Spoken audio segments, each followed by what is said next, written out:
I'm Amy Cherry. This local news is a service of Flagler County's Toyota dealer, Beaver Toyota, here to wow ya. It's not my fault. I have to live in my car. I didn't do anything wrong. I want a place to live. Please help me. That was the tearful plea from one homeless woman who lives in the woods west of the Flagler County Library's Palm Coast branch. She described a situation before the Public Safety Coordinating Council's meeting on homelessness where she'd had 3 strokes and her husband had left her. She gets $91 a month in public assistance, and it's not enough to live anywhere besides in her car or a tent. Another homeless woman expressed frustration. I'm a U.S. citizen, just like y'all. It could happen to any one of you.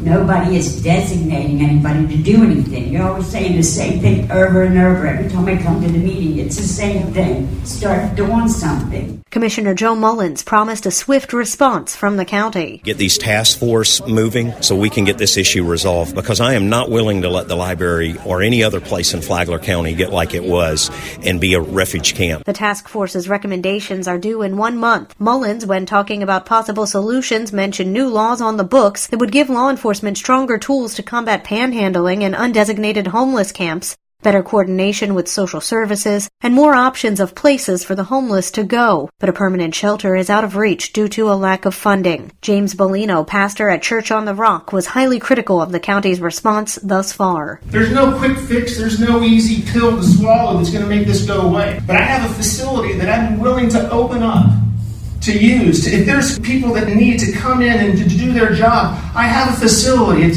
You have to partner with the people that are already on the ground doing this and have a heart to do it instead of trying to recreate the wheel. Bellino says no one from the county has ever talked to him when they're conducting annual homeless counts.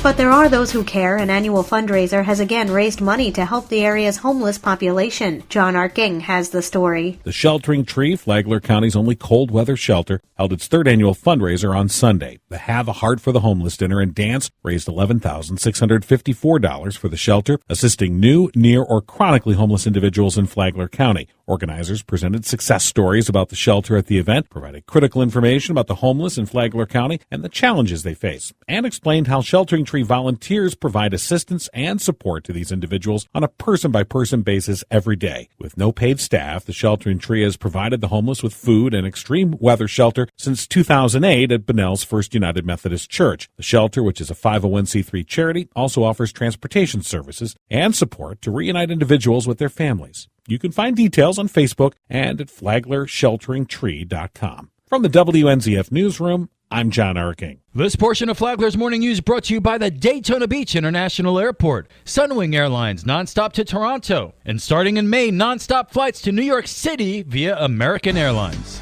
What is the process for getting things paid for in Florida, like Flagler Commerce Parkway? Our Representative Paul Renner, who represents Flagler, Putnam, St. John's, and Northern Volusia counties, says there is a specific process to budget items. We have a process in the House which is good. It creates greater transparency so that anything that we want to bring home in the way of an appropriation has to be submitted with our name on it, which has been done, and then has to go through a committee process and be voted on out of committee before it can be eligible to be considered in the budget. Renner said that in the past, that's not the way things were done. He said that previously budgeted items would come up 2 days before the end of the session, and that created the pork barrel spending that did not justify taxpayers' dollars to fund it.